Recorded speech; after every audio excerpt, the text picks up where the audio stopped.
Announcement केलं की जी जमीन कोणाची नाही ती जमीन सरकाराची जातली. बरें आहा, पूण जी जमीन कोणाची नाही ती सरकाराची जावन सरकार कितें करतलो ती जमीन ती कोणाक तरी दितलो आनी दितलो ते लोक ओपोज करतात. आज युनिवर्सिटी ओपोज करतात. युनिवर्सिटी कित्याक ओपोज करतात? ते कसली युनिवर्सिटी तूं हाडटा, कितल्यो नोकऱ्यो करतात, गांवाक फायदो कितें जाता? सरकारा कडेन उत्तर ना. सरकारूच जमन्यो वाडटा आनी हें सगळें जें जाता रानां काबार जावपाचें आहा तेच मुखेलमंत्र्यांनी डिसिजन घेतिल्लें आहा डी रिजर्वेशन ऑफ फॉरेस्ट. तो खंयच्या तोंडान तो सांगूंक सोदता की आमी आतां जमनी घेतले, तुमी घेतले म्हणून गोंय राखचें ना, तुमी घेवन ते गोंय आनी फास्ट विकतले. म्हणून हांव म्हणटा देवीची आमकां कृपा जाय, देवीचो आमकां आदार जाय गोंय राखपा खातीर. गोंय उरचें ना आनी गोंय गोंयकाराच्या हातान उरचें ना. हाजे खातीर ग्रामसभेन बोवाळ जाता.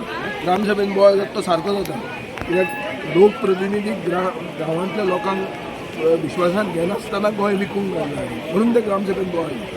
तातूंत चूक लोकांची न्ही, लोकप्रतिनिधीची चूक आहा, सरकाराची चूक आहा.